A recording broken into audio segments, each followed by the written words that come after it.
Hello everybody, welcome back to Memory Gamma. Today we are going to be doing a bit of a follow-on from one of the previous videos, which is my review of the Lost in the Delta Quadrant independent pack. I'm going to go through all the faction packs that started with the 2017 starter. And I'm going to go through, we're going to talk about the cards that are in there, what they do for the faction. Because beforehand, obviously, we had all the retail packs that got released. There was the Wave 0, which gave us 2 of each of the main 4 factions, plus the starter pack. And then you added into the factions each wave with more ships. Some of them created new factions.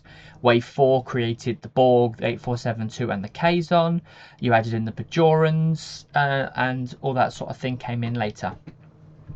2017 was almost like a soft reset. So they brought in the new faction, the new starter pack, new ships, new price points. That was the start of the recosting and repricing. So the ships got a little bit cheaper based upon ability and usage and power.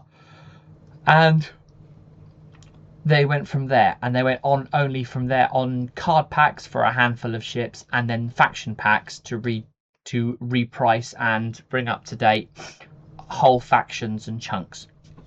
So we're going to go through them. So we're going to start at the 2017 starter pack, then I'm going to do the Romulan and Dominion faction packs, and then we're going to just go through like that. Okay, so as with the rest of these, this is just going to be me bringing the ships up, bringing the cards up and talking about, okay, here is a good thing you can do with it, here is a good use for it, and that sort of thing. So let's start. So I've selected just the 2017 starter pack. So we have the Enterprise D.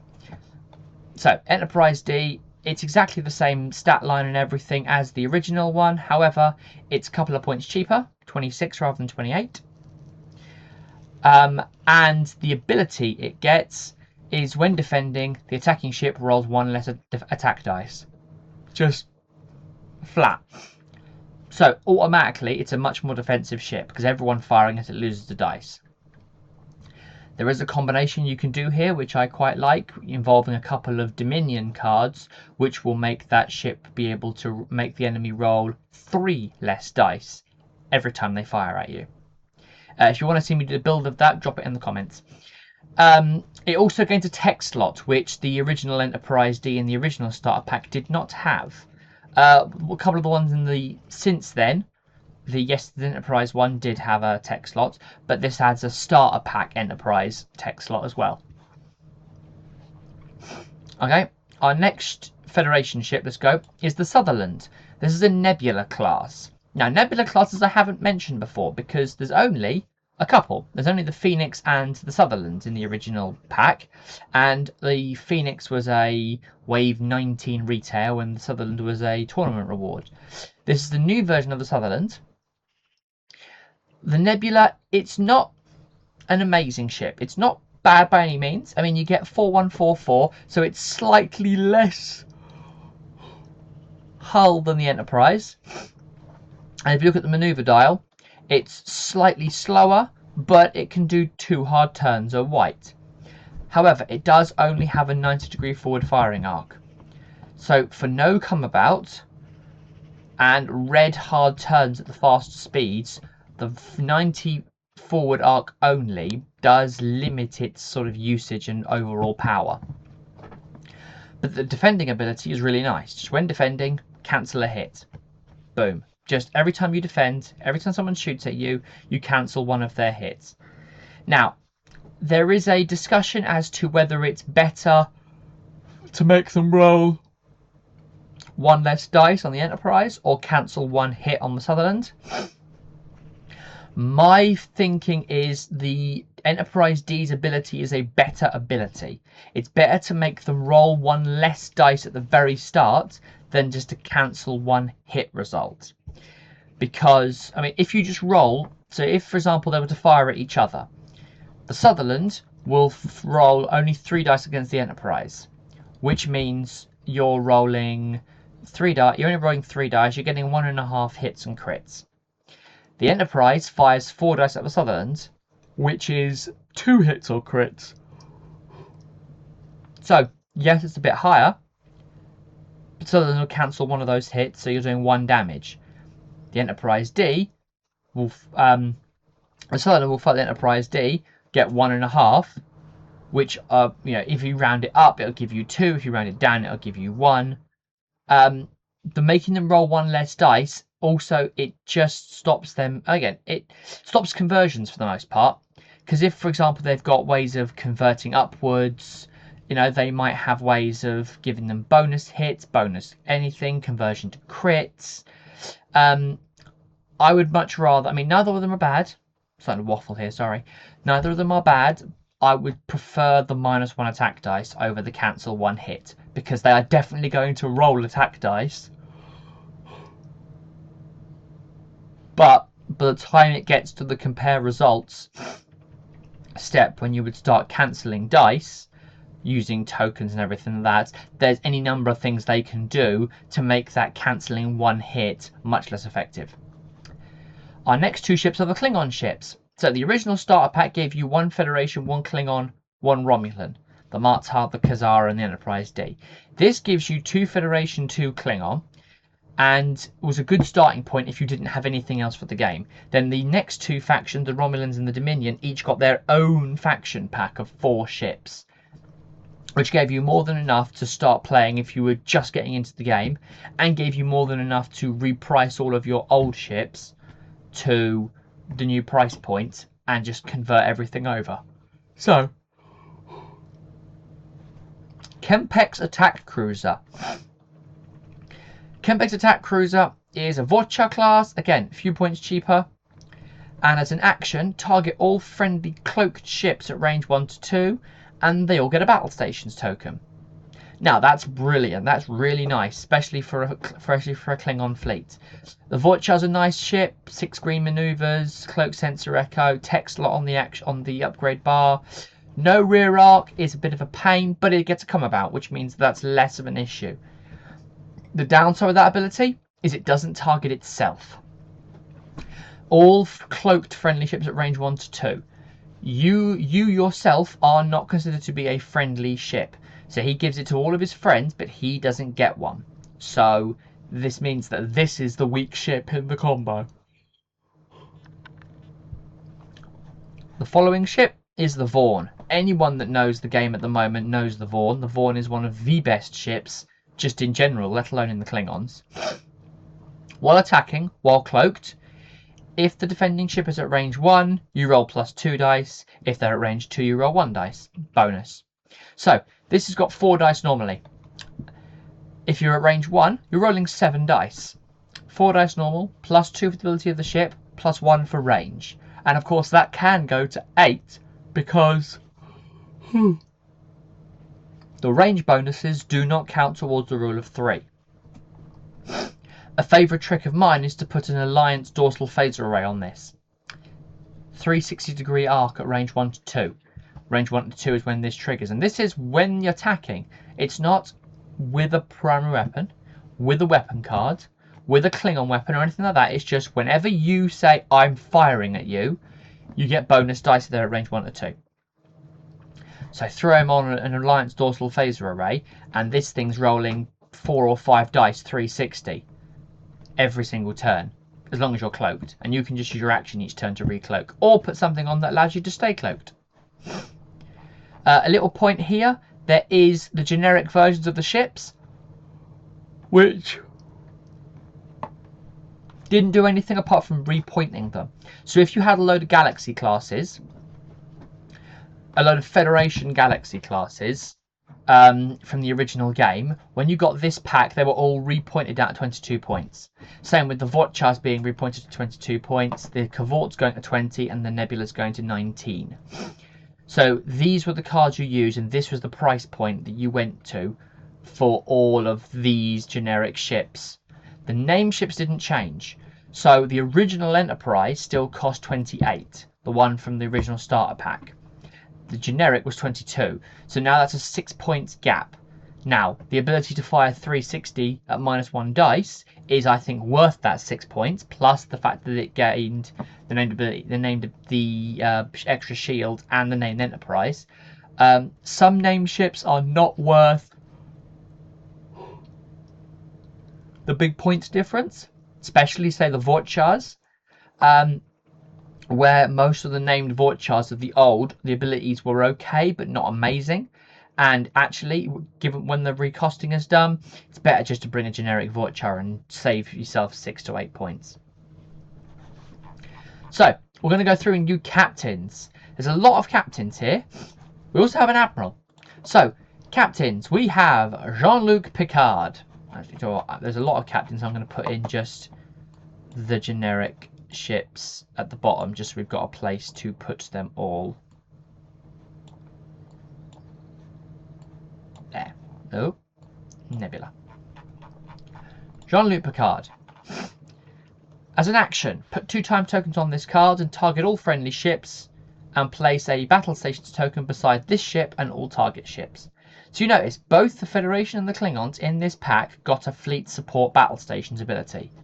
The difference is Picard is 2 time tokens. It's all friendly ships, irrespective of cloak or faction. And it targets his ship and all target ships. But you can only do it every other round. Kempek does it every single round if you want, but only cloaked. But only cloaked ships and not himself. So it's different things. Picard is, however, amazing. Now, he is 6 points for 8 skill, but you do get double talent slot, which is a brilliant thing to have. And of course, there's ways to speed up the time tokens. So, very good. Our next one, Duras. Now, Duras is interesting. You're paying 5 points for a 6 skill captain. That's bordering on extortionate. However, he does have a nice ability. So, Romulan and Klingon talents on him are 3 points. So, it sets them just flat 3. So, a 5-point Romulan upgrade becomes a 3 point. He does go to 4 points because of the faction penalty. He doesn't actually ignore the faction penalty for the Romulan upgrade. But he will fundamentally set it to 3 points as base. Same with the Klingons. Also, all of your talents are equipped face down until you use them. So he's brilliant at surprise. Now, it's just all the ones on him. Now, it's only him. So if I was to put on Admiral Kempek, Kempek's elite talent slots does not get that same ability. It's not like everything on this ship. It's only his one. So it is just 1 talent. But it's a potential use for some upgrades. Now, is it worth 5 points on only a 6 skill captain? Probably not. But it's a nice ability.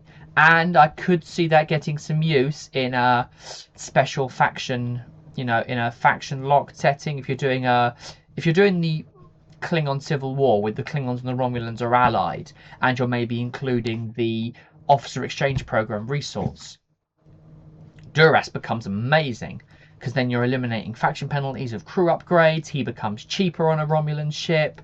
You're not paying faction penalties for stuff. Again, 6 skill is the problem because he's still 5 points for a 6 skill, but he's not an action. And its ability to hide cards, a card. So, no, there's no downsides. There is some downsides to him, but there's no downside to his ability. Our next captain, William T. Riker. So, the original Riker from the starter pack was 6 skill, 4 points, no talent, and allowed you a counter-attack. This one is target him, his ship or a friendly ship, and their crew upgrades can't be affected by opposing effects. So he's a crew protection. But he goes, my action is to make this ship immune, this ship's crew upgrades immune to your effects. Now, it is just opposing effects, so it stops their captains, their admirals, it stops their weapons tech, crew, everything. It stops everything they've got from affecting your crew upgrades. So it's really, really nice against Borg, because it then stops all of the Borg actions from all the different abilities that steal crew upgrades. It's quite good against the Vidians, because the Vidians have got lots of anti-crew stuff. Weapons that kill them, elite talents that do it, people that steal things. But he does have to do the action, and it does have to only work on that one ship. So, you almost want him lower captain skill, because you want to do that as early as possible. Because if a 4 skill captain comes along, they could steal your crew upgrade before you've done the action. But it's definitely a better version of Riker. Our next captain is actually our admiral, so I'm going to stick him in as an admiral just to show him. He's the same ability. He's Kempek. Now, Kempek is 5 skill for 4 points. Now, again, that's both so far Klingon captains are overpointed for their skill level. However, he's a +1 admiral with a talent slot, and his action is you spend a shield token and have 3 evade tokens. Now, spend 1 shield token. That does mean take it and remove it as if it's been destroyed.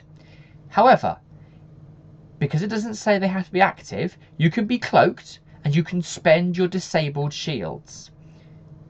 So, that is a very nice ability.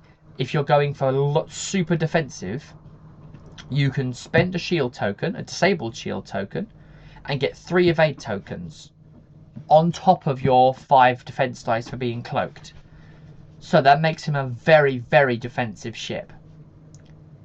Now again, he does have a place, and I have used him in Federation builds, Super Federation defensive builds, ships that, you know, are constantly repairing shields. Kempek, just action, spend a shield, 3 evade tokens, and then you can just repair the shields ad infinitum. It makes the ship extremely hard to kill. So, Kempek, score in my book. Next captain after Kempek is Data. Now, Data is a 4 skill, 3 points. Again, a tiny bit expensive for a 4 point, but its abilities are right. Target a cloaked ship, remove their cloak token and turn their shields on. No, it's just you are no longer cloaked, completely gone. So that's a brilliant way of bringing them out of cloak. Now, he is only skill 4, which means it's happening really early in the round. But it means at the very, very least, even if the only thing that ship does is just re-cloak, for this round, they're able to be target locked. So you can scream up to the Scimitar, or a perma-cloak Klingon ship that has animated core on board. Snap them out of cloak for a turn, and then all of your ships go and target lock. It gets you around where you can shoot at a cloaked ship without real problems. So, nice ability. The next captain is a double-sided captain, and also our last captain. It's Lursa and B'Etor. Now, Lursa and B'Etor here are one card that you flip over, and you get different abilities based on which sister you're having. There are some... Okay, there is another version of Lursa and B'Etor where they're 2 separate cards. They are much better versions. However, this one is if you bring B'Etor at the start of the game when defending. So at the start of the game round, you can flip the card. So you can flip this over at the start of the game round. At the start of planning phase, you can have different captains. Lursa gives you a bonus dice while you're firing while cloaked. B'Etor gives you +2 defense dice when defending while cloaked. So B'Etor's the defensive one, Lursa's the offensive one. It's a nice passive ability. It's just whenever you're defending. So if you're getting shot multiple times, B'Etor triggers every time. If you're attacking multiple times, Lursa triggers every time. Only 4 skill for 3 points. Again, and no talent slot. I'm not in love with that, but there's definitely something there. I mean, there's a nice passive ability. Just bonus attack dice when you're attacking while cloaked. If you're just going for a cheap attack ship, then that's a nice thing to have. Now, there's no ambassadors in this pack or construction upgrades. Talents. There's only a handful, and there's 2 of each. So, Klingon. Today is a good day to die. I love this talent. It's a 5-point talent. Obviously, in Duras' slot, it's a 3-point. And as an action, discard this card. All ships convert all hits into crits this game round. That's all ships. Your ships and the enemy ships. Fundamentally, it's everyone's dying. Every single hit becomes a crit. So that would be you roll your attack dice. In the modify attack dice step, you convert all of your things and things into things, and then at the end of that you go, right, have you got any hits? They're all crits. It's a brilliant talent to use if you are using a weapon that has something special with crits. Transphasics that ignore shields, Thaleron Generator where the crits kill things, Temporal Anomaly from the Krenim again, which destroys upgrades, Khan where crits, Joachim where each crit allows you to draw 2 cards and pick the crit you want. It's a really nice ability. It's an action discard, but it's hilarious fun. You do have to make sure that you survive, because obviously the enemy will do it to you as well.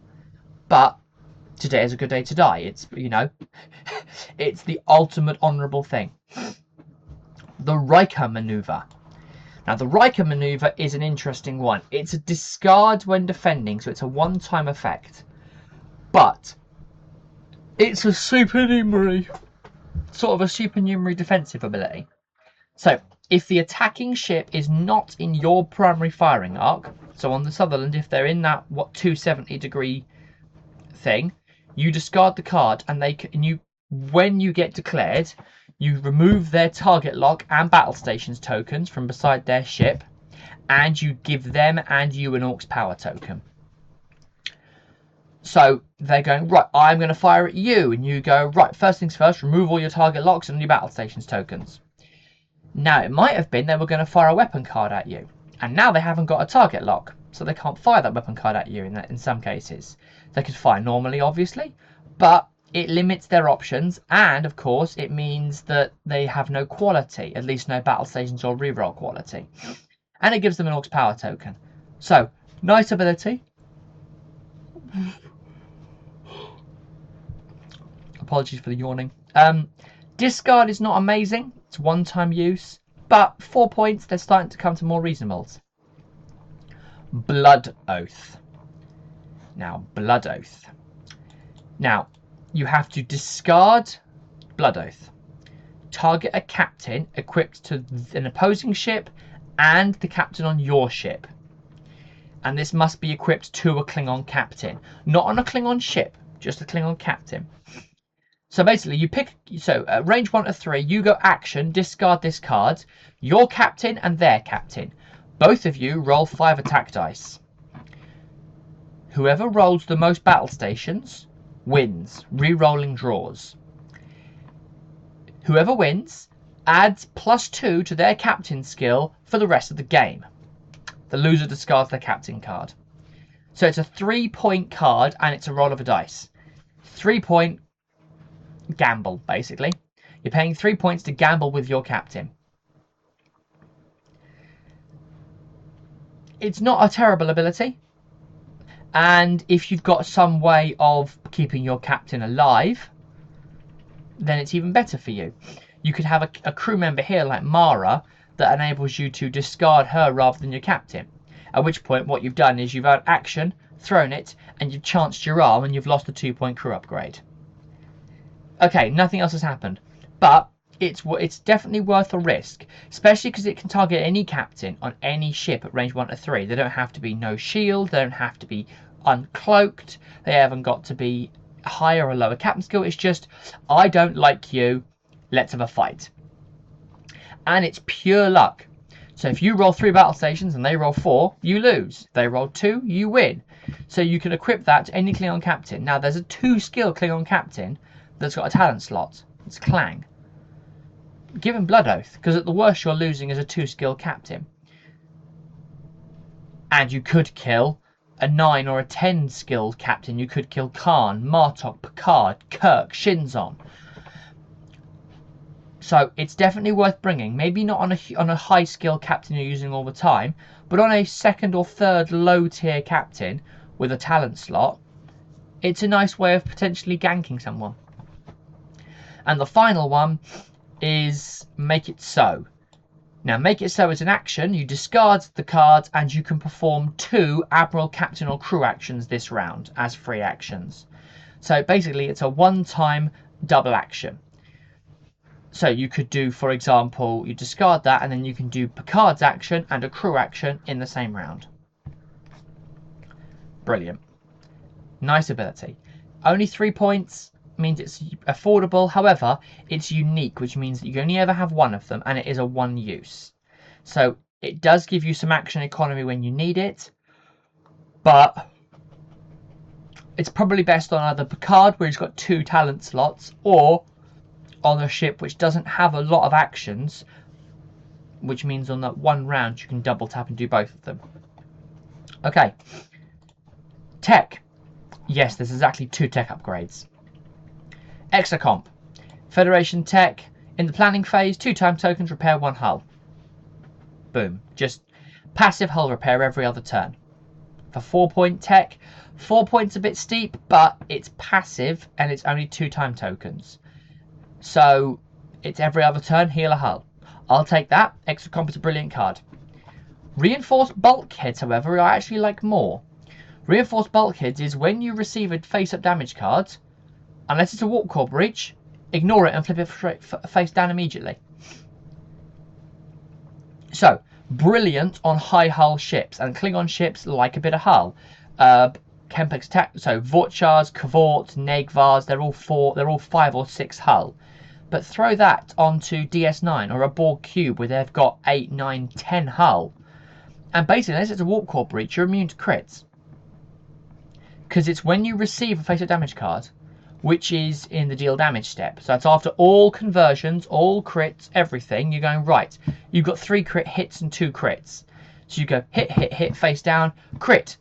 Is it a warp core breach? Nope, face down, don't care. So it's a nice, just flat, no, all damage is just damage. Weaponry. Now, Tactical Station. Tactical Station is a nice upgrade. It's a reprint of an older card that was in the Hathaway, I believe. And it's a weapon upgrade. It adds weapon slots, and you can disable for a bonus dice or discard for 2 bonus dice. It's 4 points. It's a bit expensive, but you get 2 uses out of it. Well, 2 potentials out of it. You can disable it for a occasional bonus dice, or you can discard it for 2 dice once, and it replaces itself, which is nice. Disruptor Cannon. Now, Disruptor Cannon is a secondary firing arc only. You may notice that the Vaughn, that the Kempeks attack cruiser and the Vaughn on the dials here do not have rear firing arcs. However, what is not on this board here is that this Kvort comes with a 45-degree bullseye arc, sort of center forward secondary. And of course there are other Vorchars, and for example here, the generic Kvort, has got a rear firing arc. So any secondary arc can be used to fire this. You get 5 dice, disable. If they've got an Aux power token, you get a bonus dice. And it's 2 points.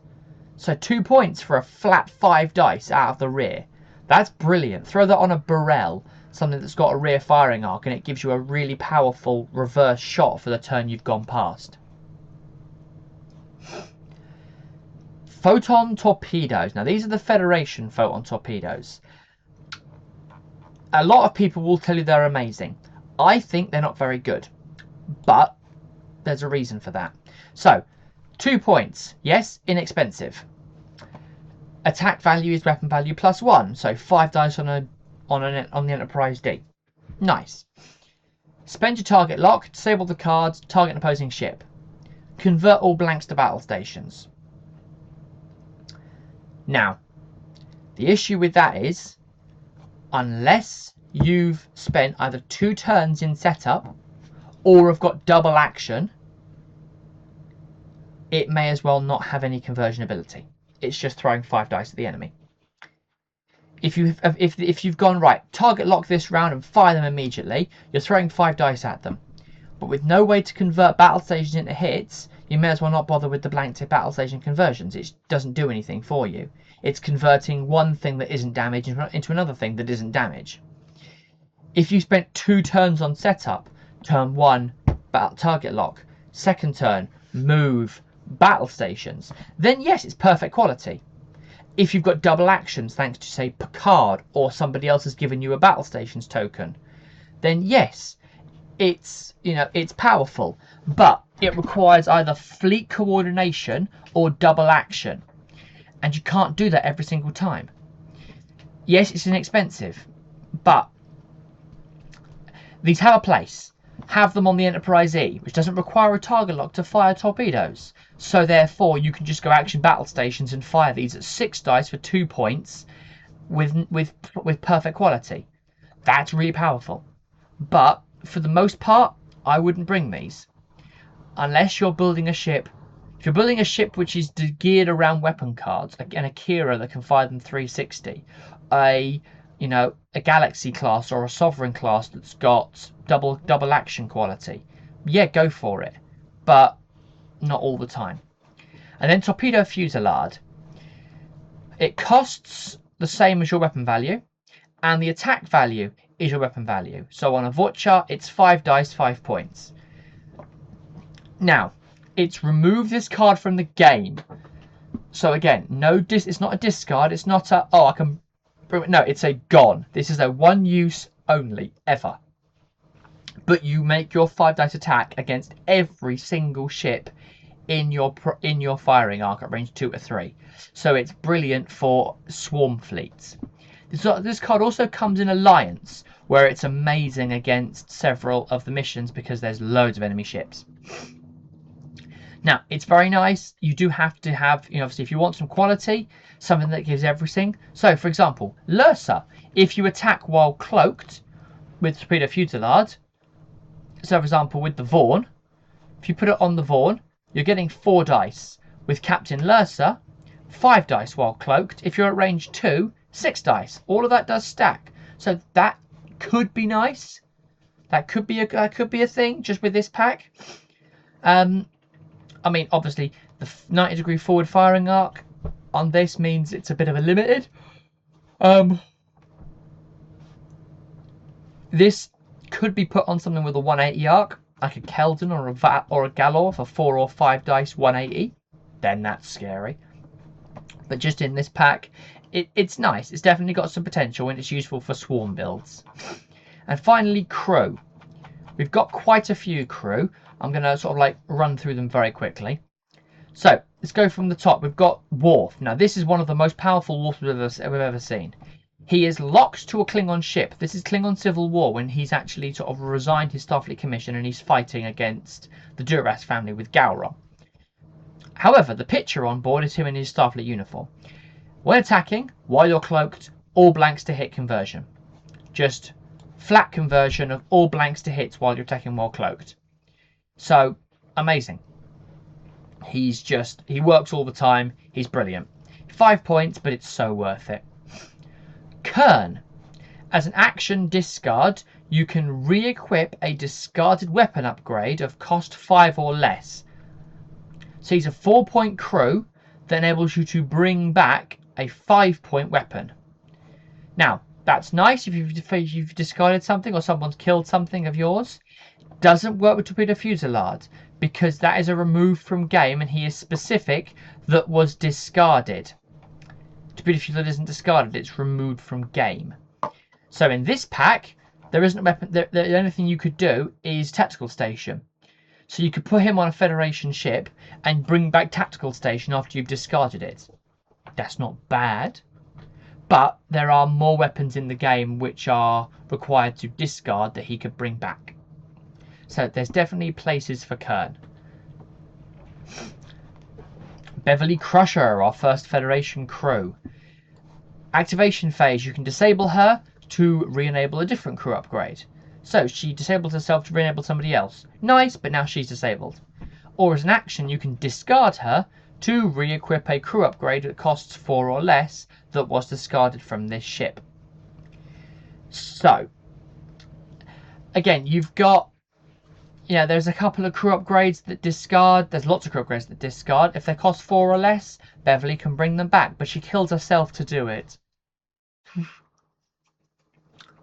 There are better ways to re-enable crew. There are better ways to bring back discarded crew.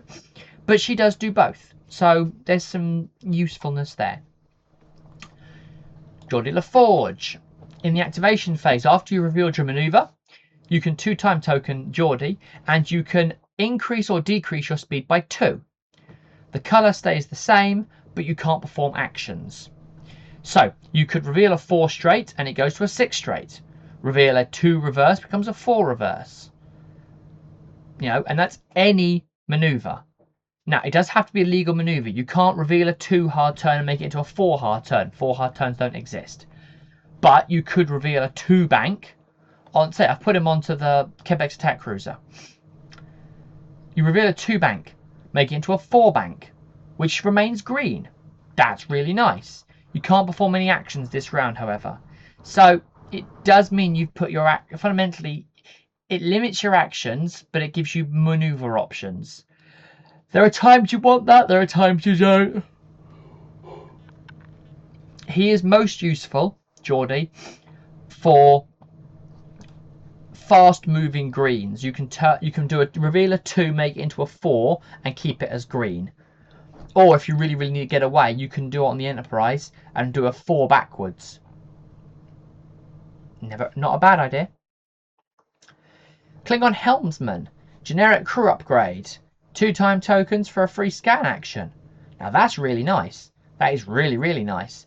It's start of activation phase as well. So that's done before you move. So it's nice. You can go 2 time tokens, free scan action, then you move. And you get your normal action. Perfect. Every other round gets you a scan. And also, he's not even unique. So you could put 2 of him on the same ship and rotate them. So you could have a free scan action every round. Okay, that's 6 points on a Klingon ship, but that's a free scan every single round. So you might not want to do that, but free scans are very nice. Christopher Hobson. He is a reworking of an original card. They're both still valid.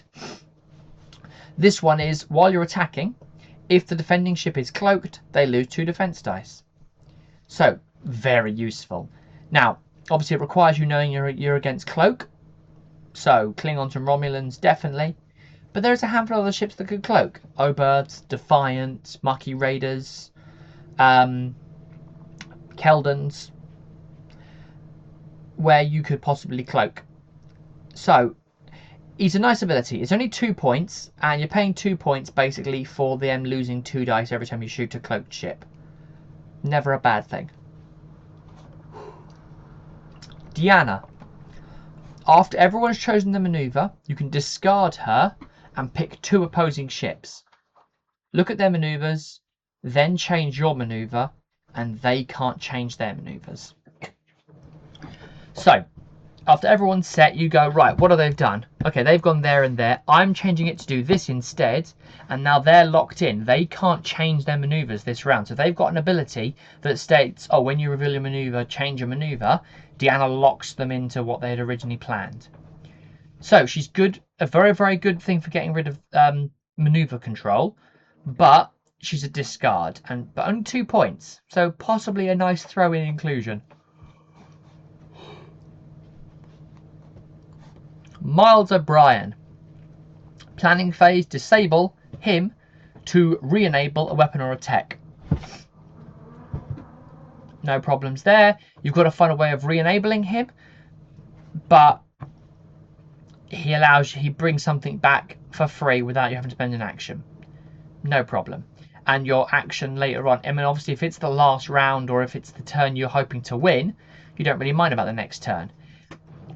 But and you have to eventually re-enable him to be able to do it again. But in that one turn, when you need that everything back, you could have Miles O'Brien, make it so, Picard, you could do an awful lot of stuff, On the turn you really need it to, you could have Klingon Helmsman do a free scan action. Miles O'Brien could have re-enabled your tactical station.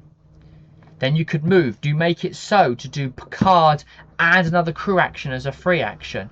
So you've done loads of stuff and everything's ready for your Alpha Strike. So he's definitely a piece of the self-sufficiency puzzle. Toral, son of Lursa. Passive ability, when defending, 1 battle station to evade. Conversion. Bang. Brilliant ability, only 2 points. Nice passive defensive conversion. Good for the Klingons because they don't have a lot of defensive conversions. And good with his mum and his aunt because if you're with Baitor, +2 defense dice. Now you're rolling 7 defense dice with a passive conversion. That's not bad odds. And the final one, Klingon Beck, which is just discard when you attack to convert a hit to a crit. He's a 1-point crit conversion. Again, there might be something better to bring. He's 1 point. If you got a point spare, you can throw him on, and at the worst comes to worst, he's fodder for a discard ability. Best case scenario, on the attack you know you're going to be getting through the shields, add a crit. Or convert it to a crit, pardon me. So, that's an awfully long video, but that's the entirety of the pack. So, some standout cards from this pack very quickly. Enterprise D and the Sutherland, both A-tier ships. Jean-Luc Picard, A-tier captain. Christopher Hobson, amazing crew upgrade for Anti-Cloak. I throw in the Riker maneuver as well for the Federation as a brilliant defensive ability. For the Klingons, Kempek is amazing. Klingon Helmsman is a brilliant card. I love reinforced bulkheads, and today is a good day to die. Blood Oath is 50-50. Some people love it, some people hate it. Think of it as the Marmite of cards. And of course, Worf is not just an A, but he's an S tier. He's like A star super tier. Any Klingon build these days will include this Worf. If you're not using, actually no, this Worf. If you're not using this Worf, you'll bring Skill Worf, but this is the Worf that you look at first if you're bringing a Klingon build. Everything else is okay, middly grounds. There's some useful things in here, some situational things in here, but there are my standout cards. So, thank you very much for joining me. And thank you very much for bearing with me. As I said in my last few videos, throughout July, the videos will be a little bit slower in terms of uploading, simply because the weather over here in the United Kingdom is very, very, very hot, pushing 30 to 35 degrees Celsius each day, which makes sitting here and focusing extremely difficult for me to try and do a video and focus for this length of time. For example, this video was recorded at 7 o'clock in the morning when it's still relatively nice and calm and cool. But when it gets towards the middle of the day, it's far, far, far too hot for me to be able to focus and talk for this length of time. So thank you for bearing with me. Hopefully, as we move into the autumn, it will start cooling down and I'll be able to do more and more videos. I will be doing these videos here, as I said, doing each of the faction packs going forward. So the 2017 Romulan and Dominion are next, and then each one of the faction packs that's got released since then, all the way up to and including the latest faction packs. So these are the Voyages is the most recent one.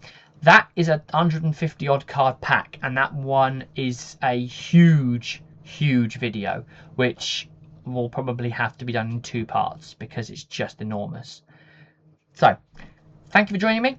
If you've got a particular favorite card from here you want me to do more of a deep dive into and talk about how it works in combinations, drop it in the comments. Also, as I said at the beginning, if you want to see my Enterprise D super defensive build, drop me a message in the comments. Thank you very much for listening to me. As always, it's always satisfying to know that some people are out there listening and watching and learning things from these videos. I will plug it here. Obviously, if you like the video, please like the video. If you haven't already subscribed, do subscribe. Again, I'm never looking to make this into my main job or anything like that. Subscribing just helps you be able to see the videos as they come out, so you get a ping when a video comes up, and also it just lets me know that I'm doing something that people like. Is basically all it is. And also, if you've got anything you want to say, drop it in the comments. Always happy to read the comments. Otherwise, thank you very much for listening to me, and I will see you next time.